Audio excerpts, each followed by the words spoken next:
네, 말씀을 보시겠습니다. 주보에 기록된 대로 누가복음 6장 6절부터 11절입니다. 누가복음 6장 6절부터 11절.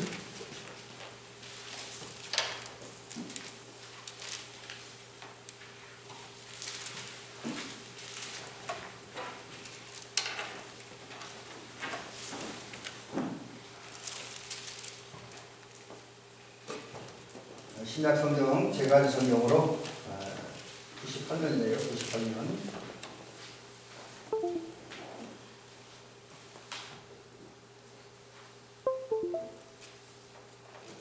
다 찾으셨나요? 예, 그러면 제가 천천히 봉독을 해드리도록 하겠습니다.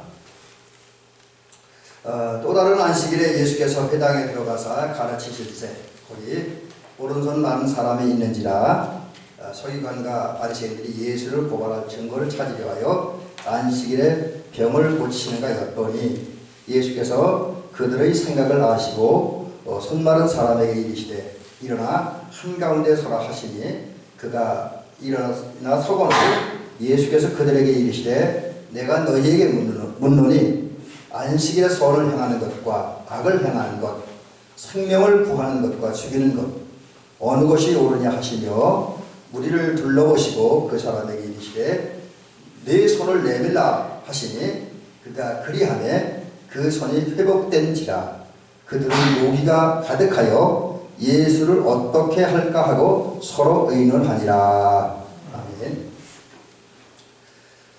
감사합니다. 오늘도 이렇게 함께 모여서 예배드리고 또 오늘 함께 말씀을 드리며 은혜 받을 수 있는 시간 주신 주께 감사드리며 또 우리 함께 예배하는 성도님들에게 주님의 은총과 복이 넘치기 주의 이름으로 축원합니다. 오늘 아침에 새벽기도 끝나고 들어가서 이제 이렇게 PPT를 만드는데 카톡이 한 장 왔더라고요. 그래서 이렇게 보니까 제가 사랑하는 우리 수학계 김성준 목사님이 카톡을 하나 보냈어요. 근데 그걸 받고 제가 마음이 짠했습니다. 왜냐하면 평상시에 그 목사님이 그 예배드린 걸 늘 이렇게 유튜브에 올리고 카톡으로 보냈는데 예배 끝난 날 보냈거든요. 그래서 제가 이제 비록 후배 목사님이지만 그 목사님 예배 시간을 처음부터 끝까지 그러니까 설교만 들은 게 아니라 처음부터 끝까지 다 봐요. 그래서 제가 나름대로 이렇게 은혜되는 대로 댓글 달아주기도 합니다. 근데 오늘은 예배드리기 전에 왔어요. 그래서 보니까 왜 그러냐 보니까 제가 지난 며칠 전에 말씀드린 것처럼 우리 수학계 목사님이 그 아들 하준이 데리고 어린이집 데리고 갔다가 확진자 거기 있었고 같이 있던 것 때문에 격리됐잖아요. 자가격리 중이잖아요. 다행히 감염되진 않았습니다. 감염되진 않았는데 접촉한 것 때문에 보름 동안 자가격리라니 해서 제가 궁금해서 그럼 목사님 이번 주 수학계 예배를 어떻게 해드립니까? 문자를 보냈더니 대답이 없다고 오늘 아침에 예배 시간을 미리 찍었어요. 그래서 아마 성도님한테 이렇게 유튜브로 또 카톡으로 전해준 것 같아요. 그리고 저한테 보냈더라고요. 그래서 그걸 보면서 마음이 짠하더라고요. 그래서 그런 거에 비하면 오늘 저와 여러분들이 이렇게 하나님 앞에 나와서 대면하여 함께 예배드릴 수 있다고 하는 것이 매우 감사하고 복된 일이라고 여겨집니다. 여러분 이렇게 예배드리게 된 거 이거 아무것도 아닌 걸로 생각하지 말고 복되고 귀한 일이라고 생각하시고 또 그러한 예배드릴 수 있는 은혜를 주신 하나님께 감사하시길 주의 이름으로 축원합니다. 오늘은 이제 예수님의 관심과 초점, 예수님이 무슨 일에 가장 깊은 관심을 갖고 뭐에 사역과 삶의 초점을 맞추고 사셨는가, 또 그런 예수님의 제자인 우리 어디에 우리의 삶의 초점과 관심을 갖고 살아야 되는가, 이런 부분을 함께 살펴보면서 은혜를 받도록 합니다. 오늘 설교 제목이 또 말씀 제목이 예수님의 관심과 초점이다, 그렇게 정했습니다. 원래 원제목은 여기 네 장을 더 붙습니다. 일하시는, 오늘 본문에 예수님께 일하시는 모습이 나오기 때문에 본문 그대로 하면 일하시는 예수님의 관심, 일하시는 예수님의 초점이 어디에 있는가, 이런 것을 좀 살펴보려고 그러면서 여기 제가 자막에 올려놓은 대로 오늘 말씀의 핵심의 키, 오늘 설교의 그 핵심, 가장 중요한 단어는 두 가지입니다. 이 관심 그리고 하나님 초점입니다. 그래서 이 관심이 뭐고 초점이 뭔가 그냥 막연하게 알고 있는 것보다 좀 더 구체적으로 알고 싶어서 국어사전을 찾아보니까 국어사전에 관심이라는 말을 이렇게 정의해 놨더라고요. 뭐라는 어떤 것에 마음이 모아지고 내 주의를 어떻게 집중시키는 것이다. 주의를 기울이는 것이다. 이렇게 관심이라는 말을 정의해 놨더라고요. 그 다음에 초점이라는 말을 찾아보니까 초점이라는 말은 나의 관심과 흥미가 집중되는 것. 또 어떤 사물의 중심. 그래서 이걸 우리 입장에서 보면 우리가 살면서 우리가 관심을 갖고 있는 흥미 있는 일이잖아요. 그리고 우리가 모든 생각과 마음의 중심이 되는 길. 이게 이제 초점이다. 그래서 이렇게 초점이 정리가 있더라고요. 이걸 이제 한마디 정의하면 제 나름대로 이제 관심과 초점이라는 말을 정의해 봅니다. 제가 이제 여기 둥그런 원을 그리고 그 안에 점을 하나 찍어놨잖아요. 그림에다가 제가 이제 이 초점, 관심을 어떻게 표현할까 하다가 새벽에 왔는데 어저께까지 그 느낌을 못 찾았는데 그림 상상이 안 떠올랐는데 오늘 새벽에 왔는데 이게 갑자기 떠오르더라고요. 그래서 제가 그것을 그려봤습니다. 그러니까 여기 제가 밑에 뭐라냐면 마음과 생각과 삶의 기초가 되고 중심이 되고 목표가 되는 것이다. 이게 이제 우리의 제가 정리하는 그 관심과 초점을 모은 한마디죠. 여러분 실제로 사람들마다 다양한 형태 다양한 일들을 하지만 나름대로 마음과 생각 그리고 삶의 기초가 되는 것이 있어요. 한마디로 삶의 기초가 되는 거죠. 그리고 내 삶의 중심, 내 생각의 중심에 늘 있는 거, 내가 꼭 이루고자 하는 그런 목표, 이런 것이 다 있습니다. 근데 여러분, 우리의 이게 이제 관심과 초점인데, 이 관심과 초점이 우리 삶에서 매우 중요하다는 거죠. 특별히 우리 그리스도인들이 신앙인으로서 하나님의 백성으로 살면서 갖는 이 신앙적 관점, 신앙적 초점, 신앙적 관심은 매우 중요하다고 하는 거죠. 그렇다면 여러분은 어떠한 관점과 어떠한 관심, 어떠한 초점을 가지고 인생의 초점을 가지고 살아가고 있습니까? 여기 재미난 얘기를 하나 해줄게요. 그 동물의 왕국 얘기입니다. 동물의 왕국 얘기인데 이 동물들끼리 모여서 권력 다툼을 합니다. 세상에서도 많은 정치인들이 권력 다툼을 하는 것처럼 동물 세계에도 이제 권력 다툼이 있었어요. 그리고 그 권력 다툼을 한 끝에 호랑이가 이겼습니다. 모든 동물을 다 제압을 하고 동물왕국의 왕이 됐습니다. 그리고 이제 이 동물들 모아놓고 이제 그 동물왕국을 다스리려고 그러는데 그때 어떤 그 왕인 호랑이에게 이런 소리가 들려옵니다. 뭐라고 들려오면 당나귀를 향해서 당나귀, 저 멍청한 당나귀는 우리 동물의 왕국에 필요 없으니까 가버려! 이렇게 어떤 동물이 소리쳤어요. 돌아가라고, 집으로 돌아가라고 소리쳤어요. 이 무리에 들지 말고. 또 잠시 후에는 또 이런 소리가 들려옵니다. 토끼를 향해서 토끼, 너는 힘도 없고 아무것도 못하니까 그리고 겁도 많으니까 싸움할 수 없어. 그러니까 너도 가버려! 이렇게 겁쟁이는 싸울 수 없으니까 가버려! 이렇게 소리칩니다. 그리고 끝나는 거 조금 더 이제 또 다른 소리가 들리는 개미를 향해서 개미, 너는 너무 등치가 작고 걸음도 느리니까 또 힘도 없으니까 너 쓸데없어. 우리 동물의 왕국에 넌 필요치 않아. 너도 가버려. 이렇게 소리를 칩니다. 그리고 또 하나의 소리가 들리는데 이번엔 코끼리를 향해서 들려오는 소리 뭐니? 코끼리, 너는 등치가 너무 커. 그리고 너무 둔해. 그래서 네가 나타나면 적군에게 발각해서 우리 전술이 다 들통나기 때문에 너는 우리 편에 전혀 도움이 안 돼. 그러니까 너도 사라져. 등치가 큰 너도 사라져. 이렇게 이야기를 합니다. 그때 이 이야기를 듣는 동물의 왕국 왕인 호랑이가 소리칩니다. 다들 조용히 해! 그래 내 말 잘 들어! 그래서 소리를 칩니다. 뭐라 하냐면 당나귀는 입이 길으니까 내가 나팔수로 쓰겠어. 그러니까 우리의 어떤 작전 명령이라든지 뭐 어떤 그 군사 전쟁할 때 군사를 지휘하는 그 도구로 쓰겠어. 이렇게 말을 합니다. 나팔수로 쓰겠다고. 그리고 토끼는 발이 빠르다는 거예요. 잘 달린다는. 특히 올라가는 잘 달리니까 내가 우리 군대에 어떤 소식을 전한 전령으로 쓰겠어. 그러니까 토끼도 들어와라. 이렇게 얘기를 합니다. 그리고 개미를 향해서는 개미는 잘 안 튀니까 몰래 적진 집중이 침투시켜서 게릴라전을 하는 군대를 사용하겠어. 이렇게 이야기를 합니다. 또 이제 코끼리는 등치가 크고 힘이 좋으니까 우리 전쟁을 위한 전쟁 물자를 사용하는 운반도구로 쓰겠어. 이렇게 이야기를 합니다. 자, 이 이야기가 여러분 귀에는 어떻게 들릴지 모르지만 저는 이 글을 읽으면서 아주 중요한 사실 하나 깨달았습니다.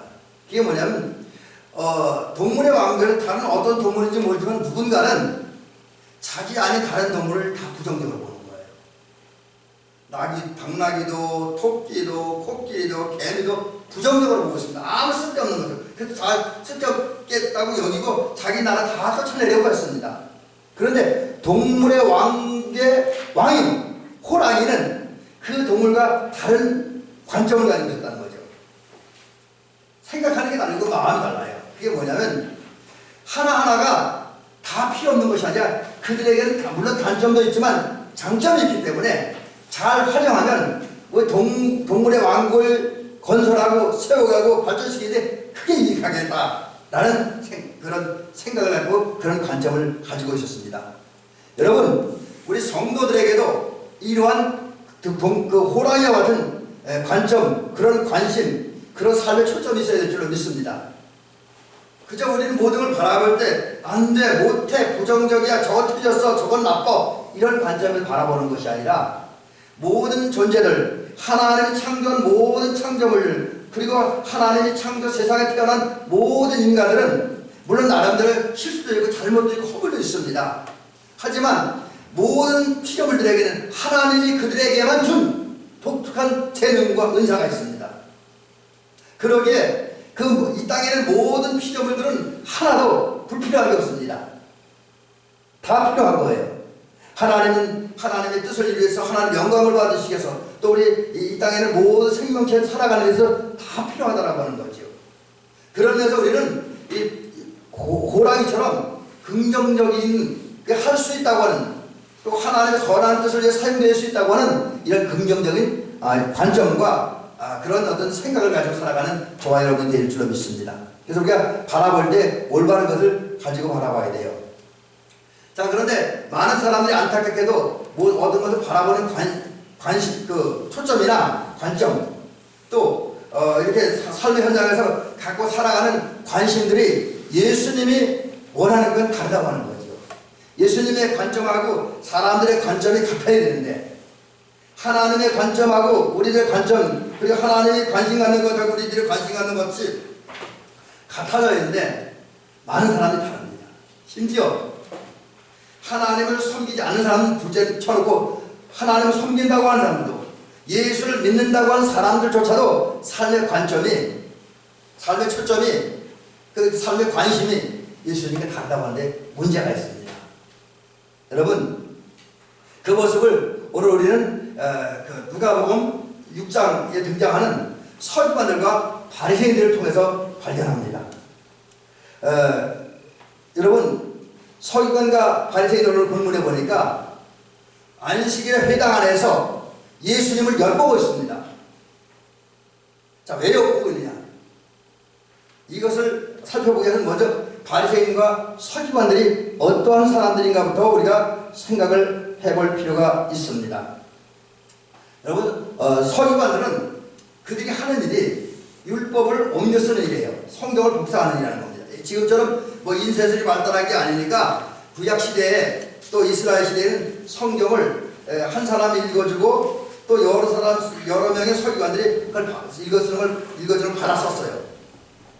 그들이 그런 일을 전문적으로 하는 사람이 서기관들이고 또 이들은 성경을 옮겨 쓰는 일을 하는 것뿐만 아니라 때로는 성경을 가르치는 일도 했습니다. 아주 좋은 일한 거죠. 이들이 하는 일이 결코 나쁜 일이 아니지. 서기관 자체는. 바리새인들은 뭡니까? 바리새인들은 원래 구별된 자, 성별된 자라는 의미를 가지고 있잖아요. 그래서 이 사람들은 당시에 이스라엘이 헬라 문화의 지배를 받으면서 헬라 제국의 지배를 받으면서 세속화되어 가고 있습니다. 말씀을 잃어버리고 신앙을 잃어버리고 이제 헬라의 영향을 받아서 세속화되어 가고 있어요. 이러한 시대에 순수하고 경건한 신앙을 지키겠다고 생각하고 그 신앙을 유지하고 말씀대로 살기 위해서 최선을 다했던 사람들이 이제 서기관들입니다. 그래서 바리새인들이죠. 이런 두 종류의 종교인들은 서기관과 바리새인들은 그들이 원하는 대로, 그들이 계획한 대로 율법대로 살기 위해서, 말씀대로 살기 위해서, 순수한 신앙을 가지고 살기 위해서 나름대로는 율법을 잘 지켰습니다. 구약 성경에 기록된 율법을 잘 지켰습니다. 이들은 종교적인 율법도 지켰고 또 하나님 원래부터 주신 도덕적인 율법도 잘 지켰습니다. 안식일 기도도 철저하게 지켰어요. 안식일에 아무 일도 하지 않았습니다. 그래서 그것 때문에 이들은 참으로 백성들에게 신뢰를 받았습니다. 존경을 받았어요. 너무 아름다운 삶이니까. 근데 여기까지는 별 문제가 없습니다. 근데 세월이 흘러가면서 이 서기관들과 바리새인들이 이 율법 준수, 안식일 준수에 너무 집착하다 보니까 그 규정에 얽매이다 보니까 형식적인 신앙이 되어버렸고, 또 자기들의 그 교리와 전통을 지키기 위해서 자기들과 다른 말을 하는 예수님과 대립을 하게 되고, 그리고 대립할 정도가 아니라 나중에 예수님을 미워하는 단계에 이르게 되었습니다.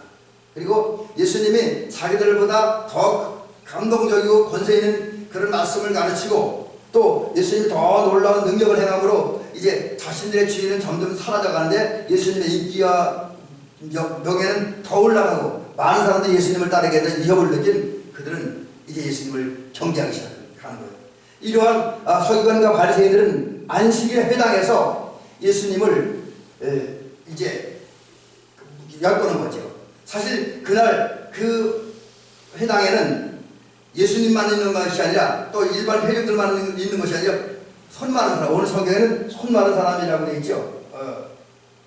그런데 다른 성경에 보면 오른손 많은 사람이라고 되어 있다고 해요. 근데 오른손이 많았다고 하는 건 어떤 의미냐면 이 사람에게는 그 치명적인 상처를 가지고 있는 거예요. 제가 주석자를 찾아보니까 정확히는 물론 알 수 없지만 이분들의 직업이 석수가 아니었는가. 정 가지고 돌 작업하는 사람들 있잖아요. 돌을 깨고 만들고 어떤 작품을 만드는 그런 일을 하는 사람이 아닌가라고 하는 거죠. 그렇다고 한다면 이 석수에게 오른손 굉장히 중요한데 이건 그 생계를 유지하는 손인데 이 손이 쓰지 못한다고 하는 건, 이 손이 억울하다서 쓰지 못한다고 하는 것은 일을 할 수 없게 되고, 일을 못함으로 생계에 막대한 타격을 입게 되었고, 또 이 사람은 손이 마른 것으로 아주 치명적인 부끄러운 상처를 갖게 되었다는 것이죠. 그런데 이렇게 불쌍한 사람들에 대해서 이 서기관과 바리새인은 아무런 관심도 갖지 않았습니다. 오직 이 사람들이 갖고 있는 관심은 뭐냐? 어떻게 하면 예수를 헐뜯을까? 그래서 예수를 헐뜯고 고발하고 죽이기 위해서 하는 일이 뭐냐면 안식의 회당에 들어오신, 자기들이 있는 회당에 들어온 예수님을 감시하는 거예요. 대충 감시하는 게 아닙니다. 주의를 집중해서, 엿보았다는 말 보니까 곁에서 아주 샅샅이 뒤진다고, 그리고 또 이제 주의 깊게 관찰한다, 지켜본다, 감시한다, 뭐 그런 뜻을 가지고 있더라고요. 여기 제가 그 원어를 찾아보니까 그런 의미가 있습니다. 그러니까 이제 이들은 예수님의 어떤 착잡을 일을 찾아내고, 흠을 찾아내고, 허물을 찾아내고, 어떤 범죄를 찾아내서 예수님을 고발하고 죽이려고 하는데 혈안이 되겠습니다. 한마디로 또 이 일을 하기 위해서 이들은 불쌍한 오른손 많은 사람을 미끼로 이용하고 있습니다. 자, 이러한 서기관들의 바리새인들의 모습 속에서 이제 우리는 이들의 잘못된 삶의 관점을 봅니다. 또 더 나아가 이들의 잘못된 모습은 뭐냐면, 그래도 예수님은 그 서기관들과 바리새인들 당신을 감시하고, 또 그러고 나서 어떤 그 건수를 만들어가고 예수님을 고발할 증거를 찾고 있다는 것을 알면서도 이 오른손 마른 사람을 고쳐주셔요. 그래서 이 오른손 마른 사람이 안식에 성전을 고침받고 손이 멀쩡해지자 더 화가 납니다. 여기 우리 성경에 보니까 노기가 가득했다, 그렇게 기록되어 있죠.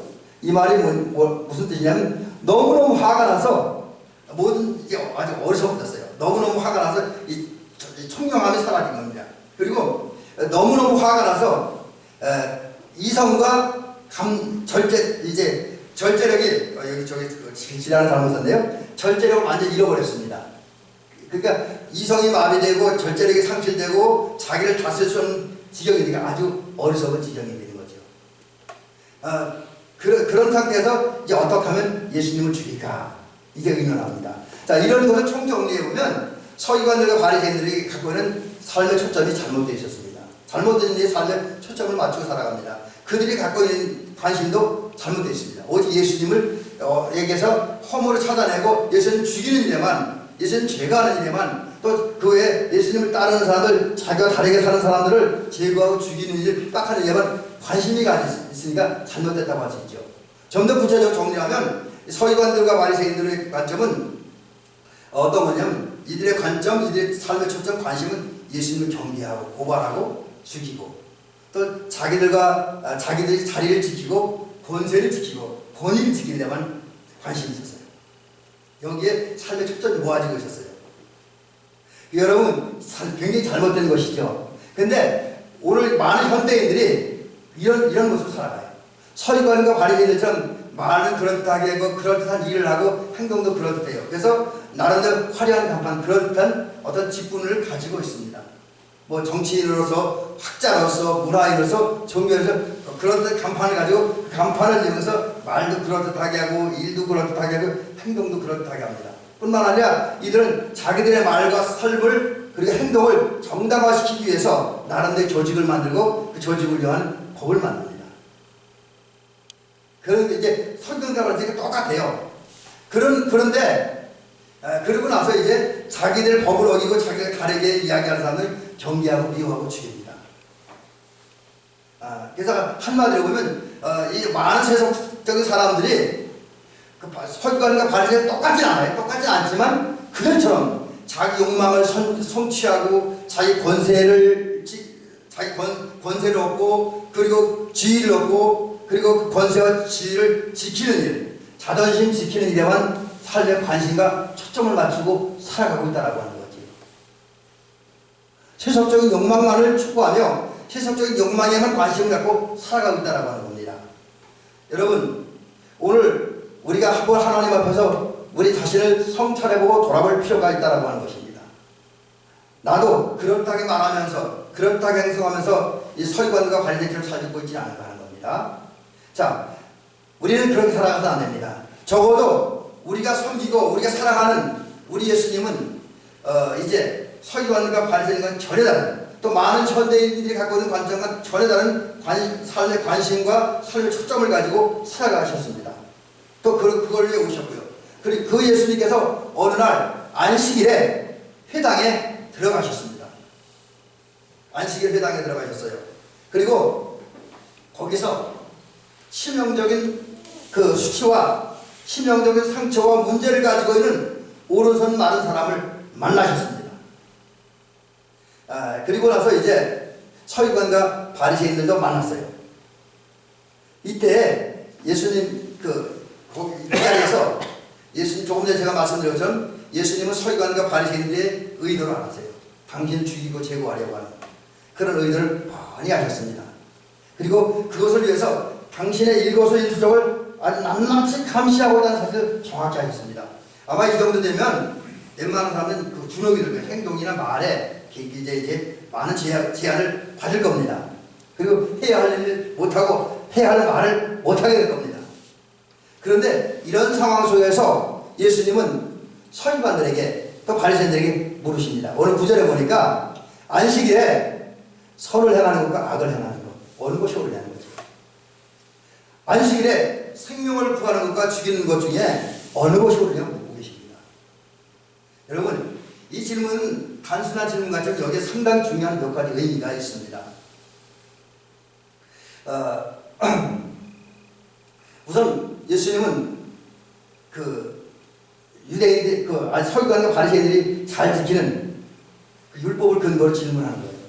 허무맹랑한 엉뚱한 질문을 하지 않습니다. 근거 없는 질문은 절대로 예수님 안 합니다. 당신들은 율법을 잘 지켰다.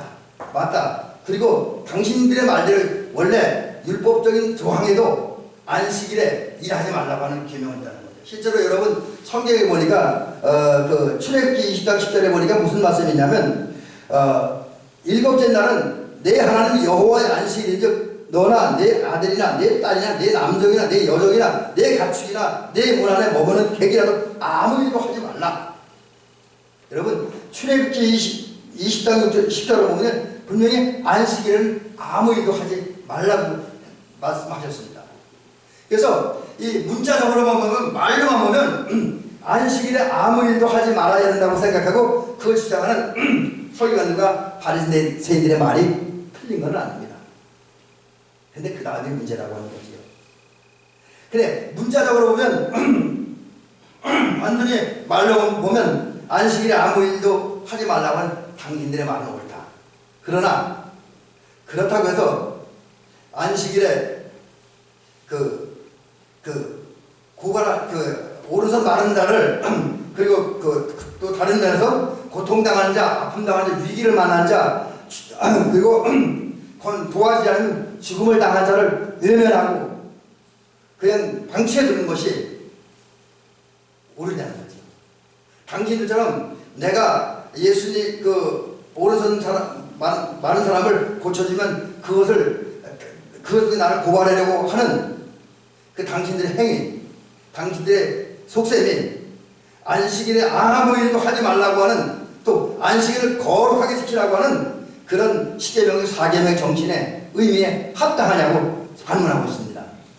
여러분, 성경을 보면 또 율법서에도 그렇고 예수님 말씀에도 그렇고 안식일에 아무 일도 하지 말라고도 명령하시지만 그러나 예외적인 경우도 있다라고 하는 거지요. 사람이 죽을 병에 걸렸을 때, 또 그 외에 아주 극단적인 상황에서는 안식이라도 손을 대야 돼요. 치료해주고 돌봐줘야 된다라고 하는 거지요. 그런데 서기관과 바리새인은 그런 조항은 생각하지 않고 그저 조항, 그러니까 어떤 사랑의 정신, 어떤 봉사의 정신, 섬김의 정신 잊어버리고 그냥 조항에만 엉거해서 예수님을 고발하려고 하는데 그게 옳으냐, 그렇게 말하고 있고요. 그러면서 예수님께서 말씀하는 게 뭐냐면, 오히려 안식일이 할지라도 오른손 마른 사람을 그리고 그 외에 많은 고통과 아픔을 당한 사람들 찾아가서 위로해주고 격려해주고 고쳐주는 것이 안식의 정신에 맞는 것이라는 거죠. 이게 진정한 안식의 정신이다. 요즘 우리 식으로 하면 주일이라고 해서 아무것도 안 하고 예배만 드리고 끝나는 것이 주일을 잘 지키는 것이냐, 그건 아니라는 거죠. 이 얘기하면 또 오해할 수 있지만은 어쨌든 우리가 주일을 성수한다라고 하는 의미도 좀 더 넓게 생각해야 된다는 거죠. 그래서 오히려 예수님은 오른손 마른 사람이 그리고 고통당한 사람이 고통당할 때 고쳐주는 것이 안식의 정신에 합당한 것이다. 때문에 당신은 비록 서기관과 바리새인들이 감시하고 있고 또 감시하는 그들이 내가 오른손 마른 사람을 고쳐줬을 때 그것을 근거로 나를 고발하고 그 고발해서 내가 그것 때문에 죽음을 당한다 할지라도 나는 오른손 마른 사람을 고쳐주겠다라고 말씀합니다.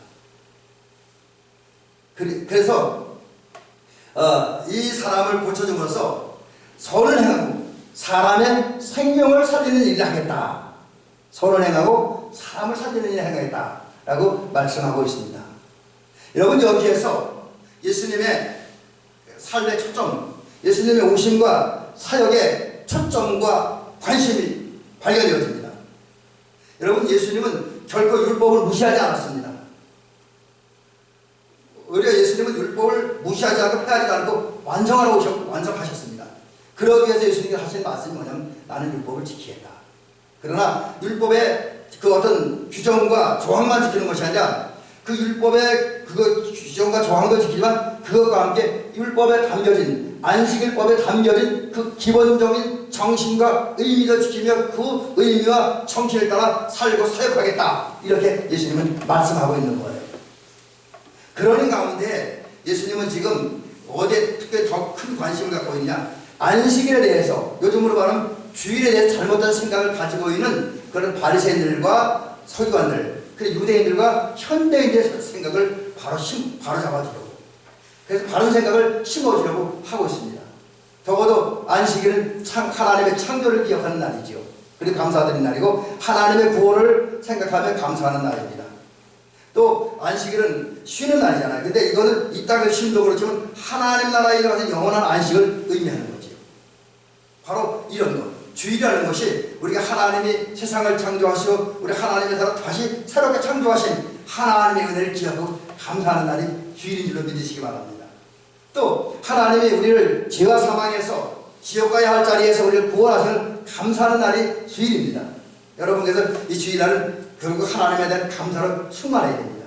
또 하나님 나라는 우리의 죽은 다음에만 가는 나라가 아니라 하나님은 너희 안에 있는 이라는 주님의 말씀처럼 우리가 오늘 주님과 동행할 때에 그 주님과 동행하는 그 사람 마음 그 자리에 하나님 나라가 임합니다. 그래서 그 하나님 나라의 백성이 된 사람들이 주 안에서 정신적이고 영적인 휴식과 안식을 취하는 날이 바로 주일입니다. 이런 정신을 심어주기 위해서 예수님께서 지금 말씀하고 있는 거예요. 그 다음에 예수님의 관점은 뭐냐면 사람을 살리고 사람에게 선행하는, 그래서 구체적으로 인간의 죄사함과 칭을 이렇게 하는 것이고, 그리고 구원 거듭나게 하고 하나님의 형상을 회복하게 하고, 그 다음에 하나님의 자녀가 되게 하고, 순서는 좀 다를 수 있죠. 근데 어떤 그런 과정이죠. 그 다음에 하나님 나라의 백성이 되게 하고, 그래서 하나님 나라의 백성이 된다면 이 땅에서 평화롭고 행복하고 기쁨이 충만한 삶을 살고, 또 성령을 통해서 지혜와 능력을 받아서 지혜롭고 능력 있는 삶을 살고, 또 우리 하나님의 사람들에게는 하나님께서 모든 것이 합력하여 서로 인을 복을 주잖아요. 그래서 그 복을 받아서 우리 삶이 풍요로워지기를 원하는 거지요.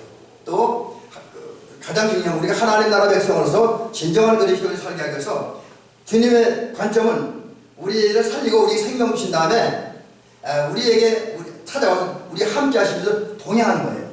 그리고 그와 동행함으로써 우리가 하늘나라로 들어가고 하늘나라로 들어가게 한 다음에 영생에 이르게 하는 것, 이것이 우리 주님의 삶의 목표이고 관심이고 초점입니다. 여러분, 자 이제 여기서 또 하나 중요한 얘기가, 그럼 이렇게 선하고 아름다운 하나님의 관심, 예수님의 관심, 초점의 근원은 뭔가? 여기 중요한 얘기는 그것은 결론부터 얘기하면 사랑입니다. 사랑이에요. 자, 제가 오늘 이 말씀을 전하는데 재미난 글을 하나 봤어요. 그 쉐인 클레어본이라고 하는 사람이 있었는데, 이 사람에게 한 사람의 친구가 있습니다. 근데 이 친구는 아주 그 외형적으로 볼 때 좀 그래요. 껄렁껄렁하고 그렇습니다. 근데 이 사람이 그 친구가 껄렁껄렁한 사람인데 어떤 사람? 히피족이에요. 히피족은 한마디로 보면 기존의 모든 생활과 어떤 마음 이런 거 전혀 다른 모습으로 사는 그런 사람들이죠. 좀 우리 전통적인 그 분들, 어른들이 원래 좀 이상한 게 여겨지는 그런 사람이죠. 근데 그런 히피족이 그 쉐인 클레어본이라고 하는 사람의 친구였는데, 이 사람은 근데 성경을 잘 알았대요. 아주 껄껄한데 성경을 잘 아는데, 이런 그 히피족이 쉐인 클레어본에게 이야기를 합니다. 뭐라 그러냐면 아주 충격적인 얘기를 하죠. 이 말을 듣고 이제 쉐인 클레어본은 깜짝 놀랍니다. 무슨 얘기를 하냐면 예수님은 창녀와 이야기하지 않았어. 근데 여러분, 이 이야기는 조금 우리가 성경 문자적으로 안 맞을 수 있어요. 왜냐하면 그 예수님이 막달라 마리아하고 많은 시간을 보냈잖아요. 근데 막달라 마리아가 좀 그런 여자잖아요. 우리 잘 알다시피. 그러니까 이 얘기를 잘 알고는 이 쉐인 클레어본은 놀랐습니다. 깜짝 놀랐어요. 그래서 이제 이 쉐인 클레어본이 성경을 뒤져가면서 그 자기 친구에게 그건 아니야! 라고 반박할 근거를 찾으려고 합니다. 그때에 그 하피족이 이런 얘기를 해요. 성경을 잘 아는 사람이니까 예수님은 막달라 마리아를 비롯한 많은 사람을 만나는데 그 중에는 막달라 마리아가 그 좀 기생이고 뭐 그런 사람이고 또 그 외에도 많은 사람이 문제 있는 사람, 가늠한 여자 이런 사람들을 만나는데 그들을 대할 때 결국 너는 죄인이야, 너는 죽일 모야, 너는 망할 자야, 너는 창녀야, 기생이야, 이런 관점으로 대하지 않았다는 거예요. 그런 마음으로 대하지 않았다는 거예요. 오히려 사랑으로 대했다. 여기에 이제 예수님의 그 관점, 관심, 초점이 어디서 나오냐? 예수님이 사람을 살리려고 하는 것, 사람의 생명을 주려고 하는 것, 사람을 하나님 나라로 인도하려고 하는 그런 데 삶에 관심을 주고 또 초점을 둔 건 뭐냐? 사랑 때문이라는 거예요. 사랑 때문에. 여러분 그렇습니다. 예수님 오늘 사랑으로 이제 우리를 보신다고 해서 오늘 성경을 보면 예수님은 사랑의 마음으로 회당에서 천국공을 가르쳤고 오른손 마른 사람을 고치셨습니다. 그리고 예수님은 오늘도 저와 여러분들을 바라볼 때 우리에게 허물이 있어요. 우리 실수가 있습니다. 우리 죄가 있어요. 근데 예수님은 오늘 우리 너 죄인이야, 너 지옥 가야 돼, 너 마귀 새끼야, 이런 관점으로 바라보지 않는다라고 하는 걸 기억하고 믿으시기 바랍니다. 하나님은 오늘 사랑의 눈으로, 사랑의 마음으로 우리를 바라보세요. 그리고 우리한테 너는 내 거야, 너는 내 백성이야, 너는 내 양이야, 너는 내 자녀야, 너는 내 나라 백성이야, 이렇게 말씀하고 계신다는 사실 기억하고 믿으시기 바랍니다. 예수님은 사랑으로 우리를 바라보고 있어요. 자, 그렇다면 이제 마지막 편은 지금 시간이 거의 다 됐는데, 자, 이런 말씀을 드리고 오늘 말씀하시려고 하겠습니다. 자, 예수님께서 이렇게 사랑의 마음을 가지고 우리를 바라보셔요. 그리고 우리에게 은혜를 베푸십니다. 그래서 우리도 이제 그 예수님을 따르는 그 제자이고 그리스도인이고 주님의 종이니까 이런 우리는 예수님처럼 사랑의 마음을 가져야 될 줄 믿습니다. 여러분, 오늘 우리 기도합시다. 하나님이여, 내게 사랑을 주옵소서. 하나님이여, 내게 사랑을 주옵소서. 성령이여, 내 마음을 움직이셔서 나로 하여금 하나님을 사랑할 수 있게 하시고 사람을 사랑할 수 있게 하십시오. 기도하시기 바랍니다. 그리고 그 사랑하는 마음을 가지고 이제 우리의 사람을 바라보는 관점, 세상을 바라보는 관점이나 관심은 새롭게 정리될 겁니다. 사랑의 마음으로 우리 이제 주일에 대한 바른 개념을 가지시기 바랍니다. 주일에 대한 바른 생각. 그리고 이제 우리는 예수님 같은 것처럼 사람을 살리는 일에, 우리가 사람을 살린다고 하면 복음 전에서 우리의 가족과 이웃이 구원받게 하는 여기에 우리 삶의 초점을 맞추고 삶의 관심을 갖고 여기에 이 일을 살아가는 저와 여러분이 될 줄은 믿습니다. 그리고 또 사람에게 유익과 행복을 위해서 우리 주님의 마음으로 주님의 뜻에서 선한 일들을 실천하시는 저와 여러분 되시기 바랍니다. 뭐 저는 행하는 다양한 각도가 있기 때문에 제가 일일이 말씀드리지 않겠습니다. 하여튼 우리는 예수님이 가졌던 그 사람 살리고 선을 행하는, 그리고 주일에 대한 바른 개념을 우리가 갖고 다른 사람이 심어준 이 일을 우리 삶의 관심, 삶의 초점으로 삼아야 됩니다. 그래서 그 일을, 이런 일에 관심을 갖고 살아감으로써 이제 우리가 진정한 예수님의 사람, 예수의 제자가 되시기를 주의 이름으로 축원합니다.